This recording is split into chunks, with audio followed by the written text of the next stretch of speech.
Hello friends, हमारे YouTube channel engineer Virat Sandeep Arya में स्वागत है। मैं संदीप कुमार आर्या। तो दोस्तों, अभी तक हम लोगों ने विज्ञान की जो सीरीज पढ़ रहे थे उसमें अभी हमने 50 क्वेश्चन कंप्लीट कर रखे हैं और हम क्वेश्चन जो आगे पढ़ने वाले हैं 51 नंबर क्वेश्चन आज हमारा प्रारंभ है। तो इसमें दिया गया ब्रिटिश थर्मल यूनिट कितने कैलोरी के तुल्य होता है। तो जो ब्रिटिश थर्मल यूनिट है वो 252 कैलोरी के बराबर होता है। तो ये आपको याद रखना है। पृष्ठ तनाव का मात्रक क्या होता है। तो पृष्ठ तनाव का मात्रक होता है न्यूटन प्रति मीटर होता है। जो पृष्ठ तनाव होता है उसका मात्रक न्यूटन प्रति मीटर होता है।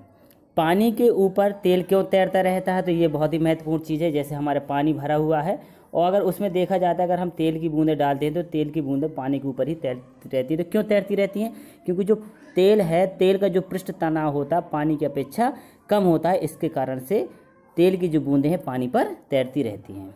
अब आगे बात करते हैं, जल की बूंदें किसके कारण गोल होती हैं। यहाँ जब लिखा जल है वहाँ पर, तो जल की बूंदें किसके कारण गोल होती है। तो ये भी पृष्ठ तनाव के कारण ही गोल होती है। पृष्ठ तनाव किस प्रकार काम करता है?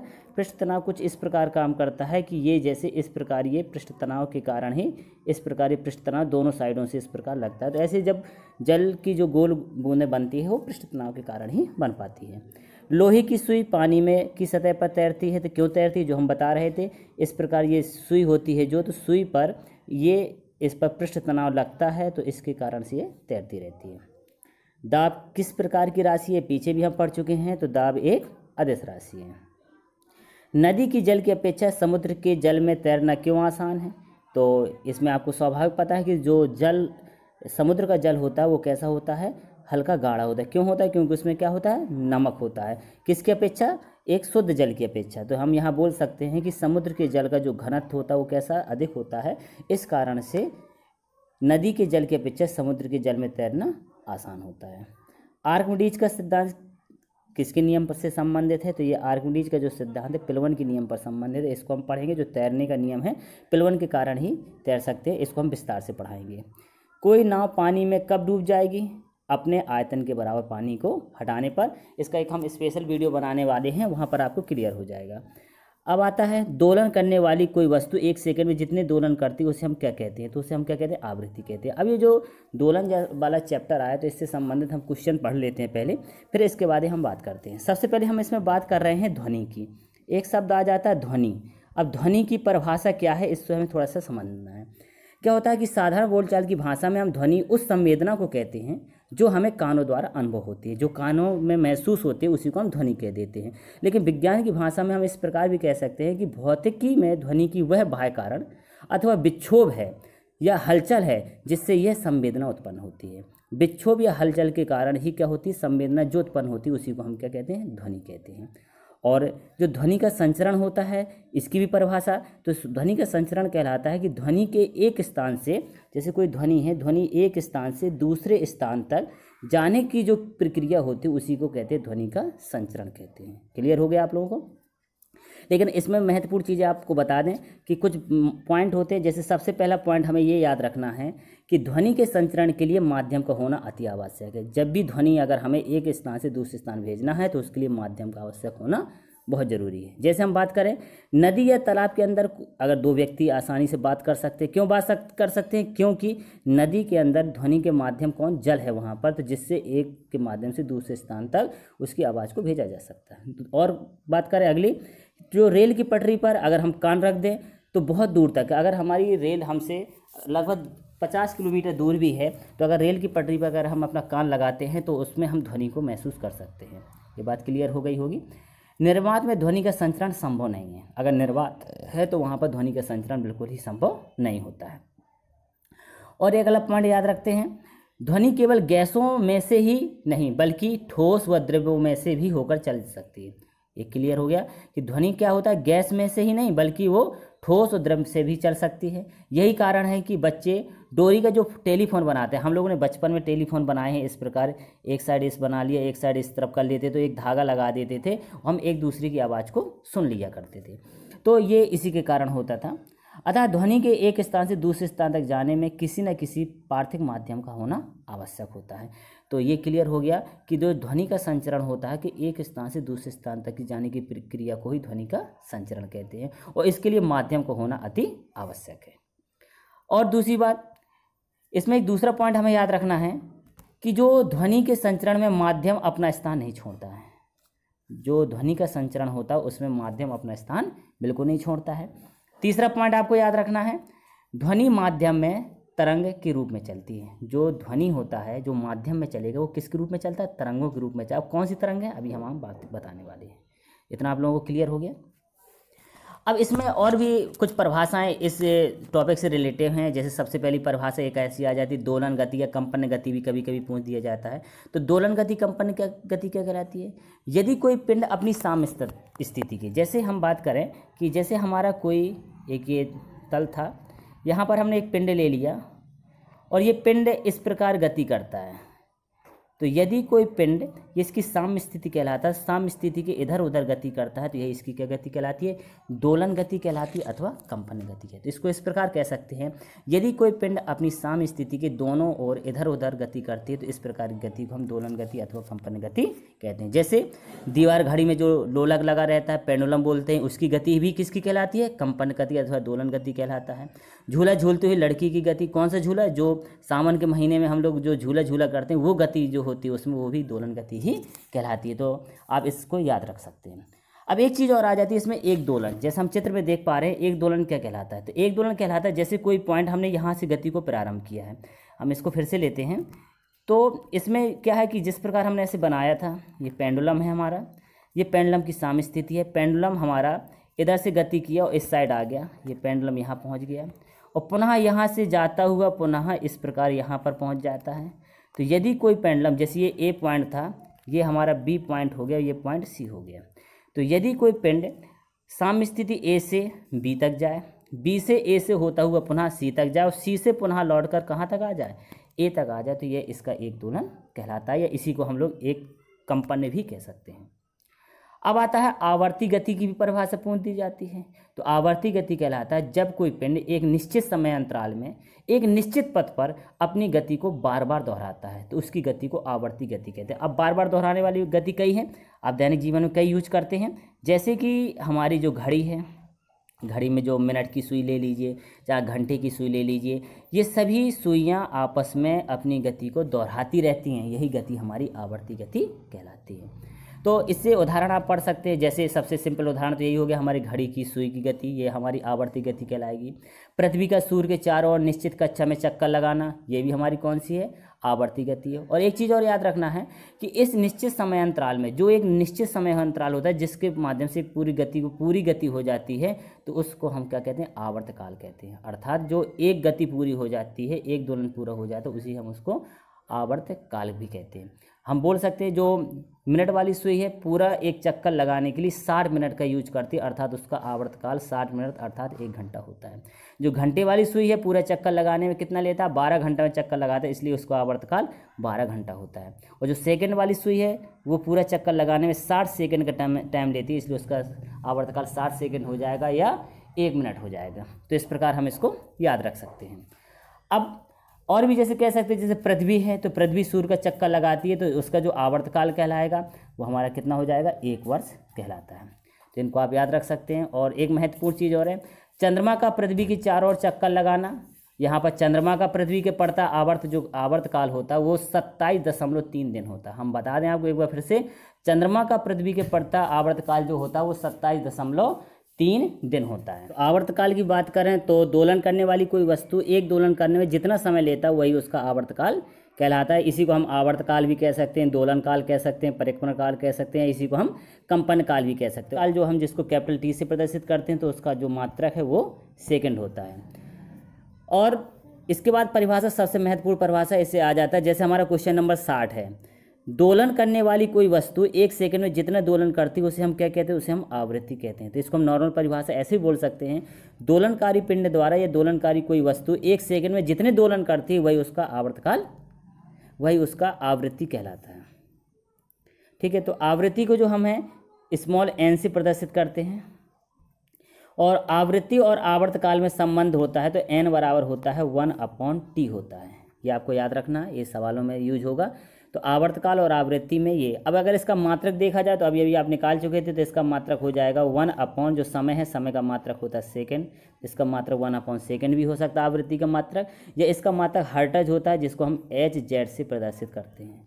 आवृत्ति n और आवर्तकाल t एक दूसरे के व्युत्क्रमानुपाती होता है। अभी अभी आप लोगों ने लिखा था, तो हम याद रखेंगे कि आवृत्ति और आवर्तकाल एक दूसरे के व्युत्क्रम होता है। इससे रिलेटेड अगर सवाल पूछ दिए जाएं तो आपको बनना चाहिए। जैसे हमने कह दिया कि किन्हीं दो पिंड हैं तो उनके आवृत्तियों का अनुपात दे रखा, तो आवृत्ति का अनुपात जैसे n1:n2 बराबर दे रखा है, 1:2 दे रखा है। तो आवर्तकाल का अगर रेशियो पूछ दिया जाएगा आपसे, T1:T2 पूछ दिया जाएगा, तो आपको पता है एक दूसरे के व्युत्क्रम होता है, अर्थात 2:1 हो जाएगा। तो ये सवाल कहीं यूज होगा, आगे मिलेगा हम लोगों को।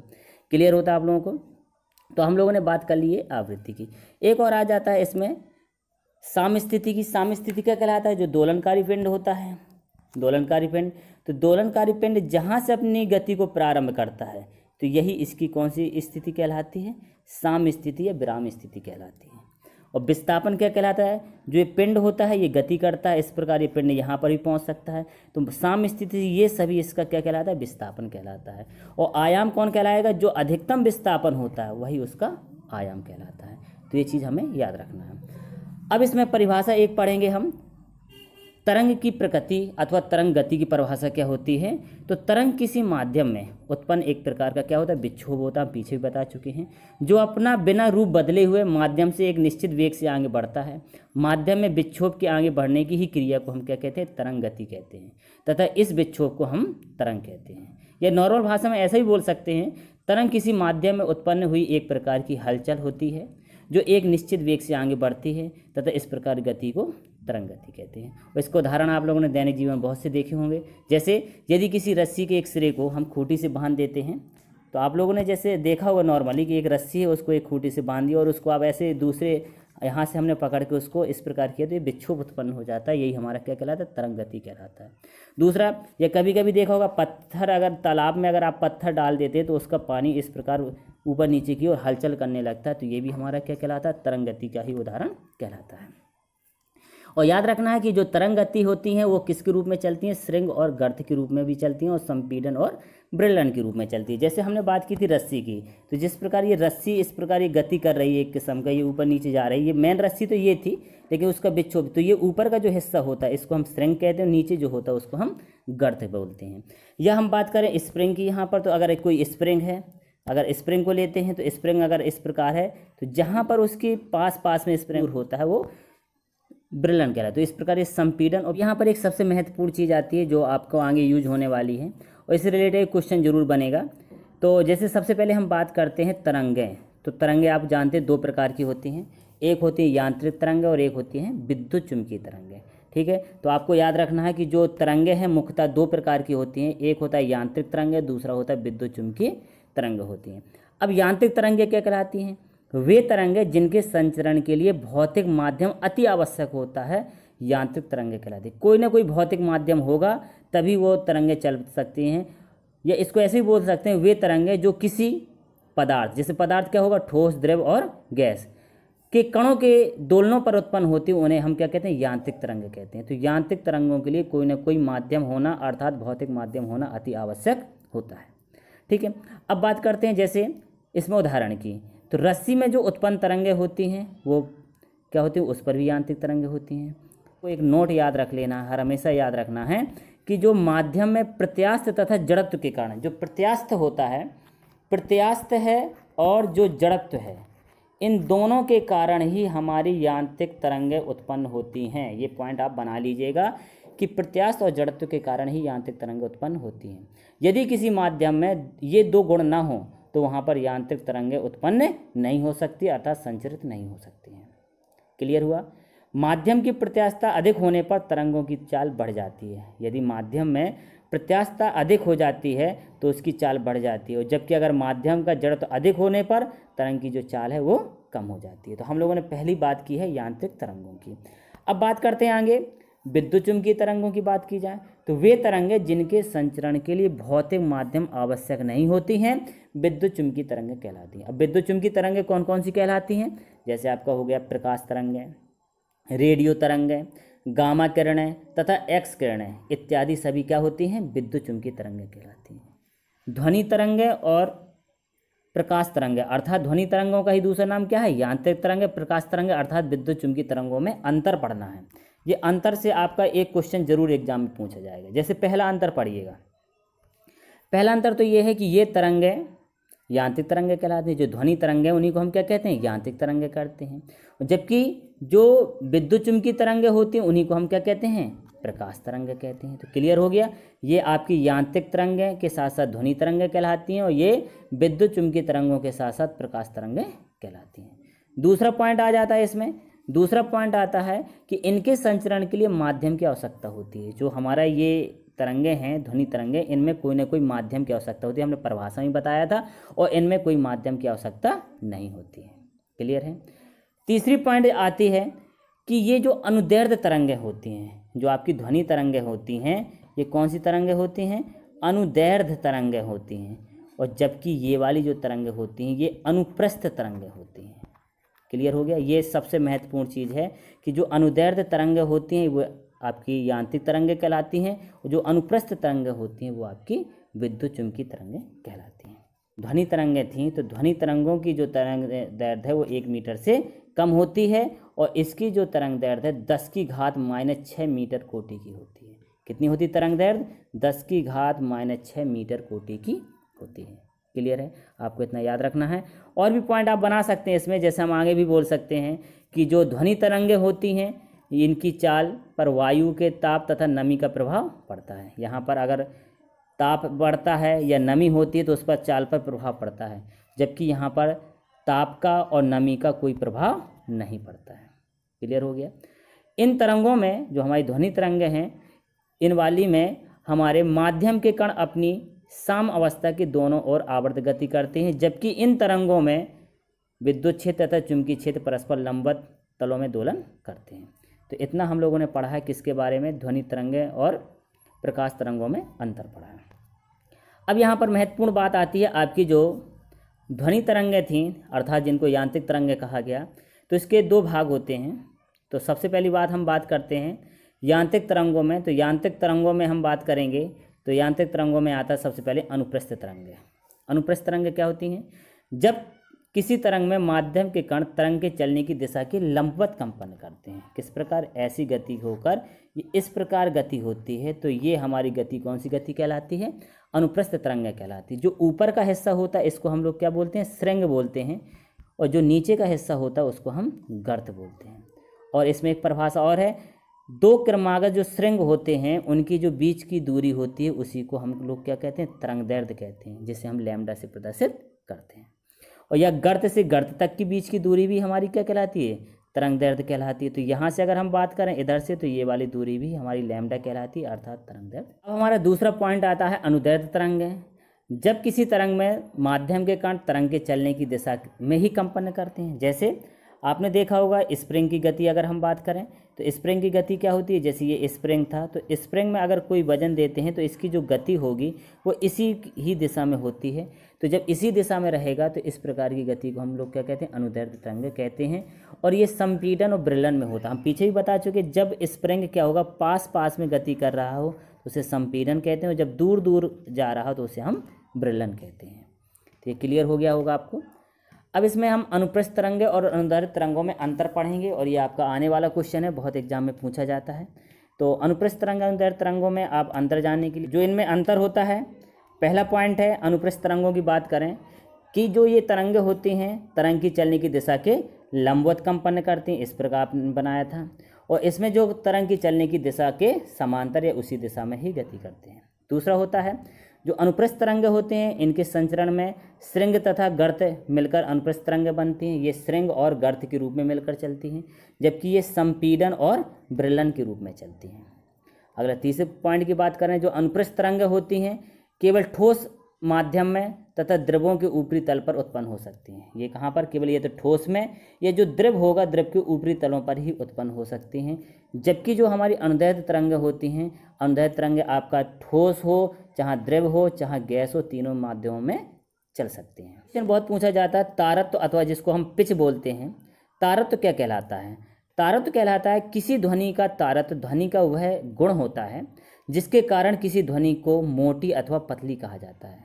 जो ध्वनि का मोटा या पतला होना वो किस पर निर्भर करता है, वही हमारा क्या कहलाता है, तारत्व ही कहलाता है।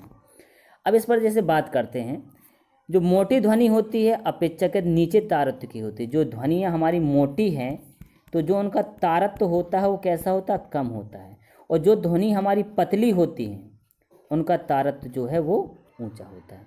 तो आप लोगों ने जैसे गौर किया होगा कि जो महिलाएं होती हैं तो उनकी आवाज़ कैसी होती है, पतली होती है, इसलिए उनका जो तारत्व कहलाएगा वो कैसा कहलाएगा, उच्च कहलाएगा। जो पुरुष होते हैं उनकी आवाज़ मोटी होती है, इसलिए उनका तारत्व नीचे कहलाएगा। क्लियर है? या ऐसा भी बोल सकते हैं कि जो मच्छर की भिनभिनाहट होती है उसका तारत्व ऊंचा होता है। क्यों तारत्व ऊंचा होता है? क्योंकि मच्छर की भिनभिनाहट की आवाज़ पतली होती है, जबकि शेर की दहाड़ने की आवाज़ मोटी होती है, इसलिए उसका तारत्व कैसा होता है, कम होता है। तो आप इस पॉइंट को भी याद रख सकते हैं। अब कभी एग्जाम में पूछ दिया जाए कि मच्छर की भिनभिनाहट का तारत्व कैसा होगा, कम होगा कि अधिक होगा, तो आपको पता है मच्छर की आवाज़ पतली होती है, जब पतली होगी तो उसका तारत्व कैसा होगा, ऊंचा होगा। क्लियर हो रहा है? अब इस पर एक बात और करते हैं, ध्वनि की चाल से संबंधित एक बात करते हैं। ये क्वेश्चन पूछा जाता है बहुत। तो ये क्वेश्चन आता है जैसे कि ध्वनि की जो चाल से संबंधित है, तो क्या कहेंगे कि जैसे हम एक नॉर्मल परिभाषा ये भी देखा करते हैं कि नॉर्मल एक कंडीशन हम देखते हैं अक्सर कि वर्षा जब होती है तो वर्षा के दिनों में आकाश में बिजली कड़कती है, तो हमें ध्वनि तथा प्रकाश एक साथ जो वहाँ पर उत्पन्न होती है, लेकिन हमें सबसे पहले प्रकाश दिखाई देता है, लेकिन ध्वनि बाद में हमें सुनाई देती है। ऐसा क्यों होता है? उसका रीज़न यही है, चाल पर निर्भर करता है। जो प्रकाश की चाल होती है तो आप जानते हैं 3 × 10⁸ मीटर प्रति सेकंड होती है, अर्थात 1 सेकंड में इतना मीटर चल सकता है। जबकि अगर ध्वनि की चाल की बात करें तो ध्वनि की चाल भिन्न भिन्न रहेगी। अब ध्वनि की चाल भिन्न भिन्न कैसी है? जैसे हम अगर बात करते हैं कि वायु में ध्वनि की चाल बात करें तो वायु में जो ध्वनि की चाल होती है वो मात्र होती है 332 मीटर प्रति सेकंड होती है। अगर यही इसकी जल में बात करें तो जल में इसकी होती है 1450 मीटर प्रति सेकंड होती है। और अगर इसी को धातु में बात करते हैं तो अब भिन्न भिन्न धातु पर अलग अलग होगी, लेकिन धातु के रूप देखेंगे तो 5110 मीटर प्रति सेकंड होती है। तो सब में ध्वनि की चाल कैसी है, अलग अलग है। जबकि प्रकाश की चाल इनकी अपेक्षा बहुत ज़्यादा है, इसलिए हमें प्रकाश पहले दिखाई दे जाता है, ध्वनि बाद में हमें सुनाई देती है।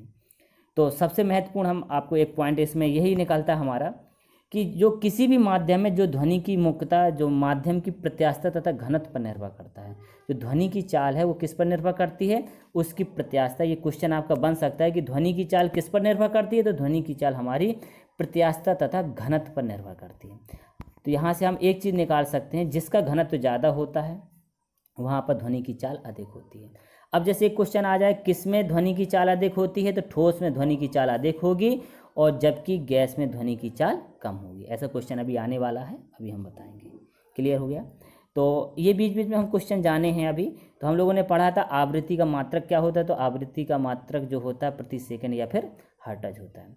अब यहाँ पर एक शब्द और आ गया है, श्रव्य तरंग। अब इनके बारे में भी जानना हमें ज़रूरी है।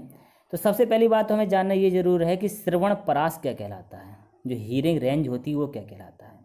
हमारे कान जो होते हैं 20 हर्ट्ज से 20 किलो हर्ट्ज तक के बीच की आवृत्ति को सुनने के लिए सुग्राही होते हैं, और आवृत्ति का यही जो परास होता है उसे हम श्रवण परास कहते हैं। अब इसमें याद रखना है, जैसे हम नॉर्मल देखते हैं कि जैसे जैसे व्यक्ति की आयु बढ़ती जाती है उसकी आवृत्ति का जो परास है वो कम होता जाता है। यही कारण है कि आवृत्ति की उच्चतम सीमा बच्चों में होती है तथा न्यूनतम सीमा किसमें, वृद्धों में होती है। क्लियर? अब यहाँ पर आते हैं हमारे इसका अगर वर्गीकरण करते हैं, जैसे आपने एक श्रव्य तरंगों के बारे में यहाँ देख रखा है, तो अगर हम बात करते हैं इनको अलग अलग डिफाइन करते हैं। सबसे पहले हम बात करते हैं श्रव्य तरंगें। श्रव्य तरंगें क्या कहलाती हैं? वे जो ध्वनि तरंगें होती हैं जिन्हें हमारा कान आसानी से सुन सकता है उन्हें हम श्रव्य तरंगें कहते हैं। और जो इनकी आवृत्ति होती है, इनकी आवृत्ति होती है 20 हर्ट्ज से लेकर 20,000 हर्ट्ज तक होती है। ठीक है? तो एक आपको पॉइंट याद रखना है, जो श्रव्य तरंगें होती हैं उनकी आवृत्ति 20 हर्ट्ज से लेकर 20,000 हर्ट्ज तक होती है। और ये जो होती हैं तरंगें, श्रव्य तरंगें मनुष्यों द्वारा तथा जानवरों की आवाज़ों से, जैसे घंटी है, ढोल है, तबला है, वायलिन है, सितार आदि से उत्पन्न होती हैं। तो आपने श्रव्य तरंगों के बारे में पढ़ा। अब इसी पर हम बात करते हैं अश्रव्य तरंगें। ये वे अनुप्रस्थ तरंगें होती हैं जिनकी आवृत्ति 20 हर्ट्ज से नीचे होती हैं, वो हमारी आश्रव्य कहलाती हैं। जो 20 से 20,000 तक के बीच में होती थी उन्हें हम श्रव्य तरंग कहते थे, और जिनकी आवृत्ति 20 हर्ट्ज से कम होती उन्हें हम आश्रव्य तरंग कहते हैं। और ये आश्रव्य तरंगें जो है प्रयोगशाला में अगर हम सरल लोलक द्वारा कोई प्रैक्टिकल करते हैं, स्मॉल जी का मान भी निकाल रहे हैं, तो यहाँ पर जो ये गति कराते हैं तो ये गति हमें सुनाई नहीं देती है। तो ये गति जो होती है, अर्थात हम कह सकते हैं कि जो आश्रव्य तरंगें होती हैं उन्हें मनुष्य नहीं सुन सकता है। जैसे हम बोल सकते हैं कि सरल लोलक में उत्पन्न जो ध्वनि होती है वो भी हमारी क्या कहलाती है, आश्रव्य तरंगों के रूप में होती है। क्लियर है। अब बात करते हैं इसका जो तीसरा पॉइंट आता है, श्रव्य अश्रव्य के बाद आता पराश्रव्य तरंगें। वे अनुप्रस्थ तरंगें जिनकी आवृत्ति 20,000 हर्ट्ज से अधिक होती है उन्हें हम पराश्रव्य तरंगें कहते हैं। और ये तरंगें कहाँ से उत्पन्न होती हैं? तरंगों की गाल्टन की सीटी द्वारा तथा दाब विद्युत प्रभाव की विधि द्वारा क्वार्टज के क्रिस्टल के कंपनों से उत्पन्न होती है। या इसको ऐसे ही बोल सकते हैं, चमगादड़, बिल्ली, कुत्ते जो पायरज होते हैं, जैसे कुछ प्राणी होते हैं, कुछ पक्षी होते हैं, कुछ कीट भी होते हैं जो पराश्रव्य तरंगें उत्पन्न करते हैं। और इन तरंगों की तरंगदैर्घ्य बहुत ही कम होने के कारण इन्हें एक पतले किरण पुंज के रूप में दूर तक भेजा जा सकता है, और इसी के द्वारा ही हमें इसका बहुत ज़्यादा लाभ मिल रहा है। इसकी आवृत्ति बहुत अधिक होने के कारण ये अपने साथ बहुत अधिक ऊर्जा ले जाते हैं, और इन तरंगों के अनेक लाभ हमारे दैनिक जीवन में प्रयोग होते हैं। जैसे क्या है, सबसे पहली बात तो हम इसका जो यूज जानते हैं, सबसे पहले यूज तो इसका यही है कि संकेत भेजने में, जो संकेत भेजने में प्रयोग किया जाता है वो किन का प्रयोग किया जाता है? पराश्रव्य तरंगों का प्रयोग किया जाता है। जैसे ये तरंग बहुत पतले किरण के रूप में बहुत दूर तक चली जाती हैं, इसलिए इन तरंगों के द्वारा आसानी से विशेष प्रकार के संकेतों को भेजा जा सकता है। दूसरी चीज़, समुद्र की गहराई नापने में भी इसका प्रयोग किया जाता है। जैसे जो भी यान वगैरह होते हैं उनमें इनका प्रयोग किया जाता है। इन तरंगों का प्रयोग समुद्र में डूबी हुई जैसे चट्टानें हैं, मछलियों हैं, पनडुब्बियों की स्थिति है, समुद्र की गहराई मापने में, इन तरंगों से उड़ते हुए हवाई जहाज़ की ऊंचाई नापने में भी इनका प्रयोग कर सकते हैं हम लोग। और इसका साथ साथ में हमारे कृषि प्रधान क्षेत्र है हमारा देश, तो हमारे देश में कृषि में भी इसका प्रयोग किया जाता है। कैसे किया जाता है? जो कुछ छोटे छोटे पौधे इन तरंगों के में, अगर हम इन तरंगों के छोटे छोटे पौधों में डाल देते हैं तो पौधों की लंबाई शीघ्रता से बढ़ जाती है। और चिकित्सा विभाग में तो आपने सुना ही होगा बहुत ज़्यादा, जो भी आजकल ऑपरेशन होते हैं जिनमें बिना चीराफाड़ी के ऑपरेशन किए जाते हैं वो इसी विधि द्वारा किए जाते हैं, इन्हीं तरंगों के द्वारा किए जाते हैं। जैसे खून रहित ऑपरेशन करना है, गठिया के दर्द को सही करना, मांसपेशियों के दर्द को सही करने के लिए, कीटाणु का विनाश करने के लिए, इन सब के लिए इसका प्रयोग किया जाता है। अब बात करते हैं ध्वनि का परावर्तन का। जो ध्वनि का परावर्तन कहलाता है कि जिस प्रकार प्रकाश में परावर्तन होता है वैसे ध्वनि में भी परावर्तन होता है।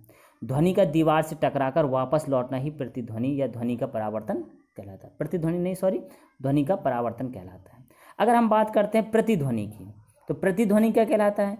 किसी स्थान पर की गई ध्वनि जब किसी दूर के तल से परावर्तित होकर पुनः सुनाई देती है। जैसे अगर पहाड़ी क्षेत्रों में हम खड़े होते हैं और अगर हम यहाँ से आवाज़ करते हैं तो उसका पुनः हमें रिफ्लेक्ट सुनाई देता है, इसको हम इको बोलते हैं, प्रतिध्वनि को इको बोलते हैं। तो यही हमारी प्रतिध्वनि कहलाती है। तो इसको हम ऐसे बोल सकते हैं, किसी स्थान पर की गई ध्वनि जब किसी दूर तल पर परावर्तित होकर पुनः हमें सुनाई देती है तो उसे हम प्रतिध्वनि कहते हैं। क्लियर है। और प्रतिध्वनि के सुनने के लिए परावर्तक तल ध्वनि के स्रोत से कम 16.5 मीटर की दूरी पर होना चाहिए। जो परावर्तक तल है वो लगभग कितना होना चाहिए? 16.5 मीटर की दूरी पर होना चाहिए, क्योंकि श्रोता के कान पर किसी लघु ध्वनि का प्रभाव ध्वनि के बंद हो जाने से 1/10 सेकेंड बाद तक ही रहता है। तो इतना हम लोगों ने इसमें पढ़ा है। अब चलिए हम अपनी सीरीज को आगे बढ़ाते हैं। तो हम लोगों ने पढ़ लिया सिर्फ तरंगों की आवृत्ति का परास कितना होता है? 20 हर्ट्ज से 20,000 हर्ट्ज होता है। ध्वनि के वेग में किसका प्रभाव नहीं पड़ता? ध्वनि के वेग में दाब का प्रभाव नहीं पड़ता है। ध्वनि की चाल सबसे कम किस में होती है? हमने बताया था सबसे ज़्यादा किस में होती है? ठोस में। सबसे अधिक जो होती है वो ठोस में होती है और सबसे कम जो होती है वो गैस में होती है। क्लियर है। अब बात करते हैं, अभी हमने पीछे भी पढ़ा था, ध्वनि तरंगों की जो आवृत्ति है 1:2 है, तो आवर्तकाल में क्या अनुपात होगा? तो हम पीछे ही आपको बता चुके थे कि आवृत्ति और आवर्तकाल में कैसा रिलेशन होता है, एक दूसरे के व्युत्क्रमानुपाती होता है। तो अगर ये 1:2 है तो वो 2:1 हो जाता है। नेक्स्ट क्वेश्चन है, किसी तरंग का तरंग दैर्घ्य सबसे अधिक होता है कहाँ पर? किसका होता है? किस तरंगों का? तो रेडियो तरंगों का होता है। दैशिक संकेतों को भेजने के लिए अभी हमने बताया था जो भी संकेत भेजे जाते हैं उनके लिए किसका प्रयोग किया जाता है? पराश्रव्य तरंगों का प्रयोग किया जाता है। हम लोगों ने पढ़ा था 3 प्रकार की तरंगें होती हैं, श्रव्य तरंग, अश्रव्य तरंग और पराश्रव्य तरंग। घड़ी में घंटी वाली सुई का आवर्तकाल कितना होता है? आवर्तकाल क्या कहलाता है? पूरा एक चक्कर लगाने में पीछे पढ़ाए थे तो 12 घंटे में जो घंटे की सुई पूरा चक्कर करती है, इसलिए इसका आवर्तकाल कितना हो जाता है, 12 घंटा कहलाता है। नेक्स्ट क्वेश्चन है जो हमारा, नेक्स्ट क्वेश्चन कहलाता है घड़ी की सुई की गति कैसी गति होती है, तो सरल आवर्त गति कहलाती है। कोई गति अपनी बार बार दोहराती है वही सरल आवर्त गति कहलाती है। वायु में ध्वनि की चाल कितनी होती है, तो 332 ही याद रखते हैं। क्लियर है। नेक्स्ट है कान पर ध्वनि का प्रभाव कितने समय तक रहता है। अभी हम बताए थे आपको कान पर ध्वनि का प्रभाव कितने समय तक रहता है, 1/10 सेकंड तक ही रहता है। ये इको में इसका यूज किया जाता है। किसके कारण ध्वनि रात में अधिक और दिन में कम सुनाई देती है, तो ध्वनि के अपवर्तन के कारण। बताया था जिस प्रकार प्रकाश में अपवर्तन होता है उसी प्रकार ध्वनि में भी अपवर्तन होता है। इसके भी प्रकाश के परावर्तन के नियमन के अनुसार इसमें भी ध्वनि का परावर्तन के भी नियम होते हैं। जैसे उसमें बोलते थे आपतन कोण परावर्तन कोण के बराबर होता है, तो यहाँ पर भी बोलेंगे आपतन कोण सदैव परावर्तन कोण के बराबर होता है। दूसरा पॉइंट उसमें के अनुसार ही हम बना सकते हैं आपतित ध्वनि तरंग अविलंब तथा परावर्तित तल एक ही तल पर होते हैं। जैसे उस पर ऐसे बनाते डायग्राम, वही डायग्राम हमारा यहाँ पर भी काम कर जाएगा। नेक्स्ट क्वेश्चन हमारा रहता है ध्वनि की तीव्रता किस यंत्र से नापी जाती है, तो ध्वनि की जो तीव्रता है वो ऑडियो मीटर से नापी जाती है। और पराश्रव्य तरंगों को सीटी मारकर सबसे पहले किसने उत्पन्न किया, तो ये गाल्टन नामक वैज्ञानिक ने उत्पन्न किया था। तो आज के लिए इतना ही रहेगा, इनको पढ़िएगा। हमने आपको डिटेल से पढ़ाने की कोशिश की है और आप भी इसको पढ़िए और अपना रिजल्ट ज़रूर बताइएगा और कमेंट बॉक्स पर ज़रूर लिखें कि हमारा ये वीडियो कैसा रहा। आज के लिए इतना ही।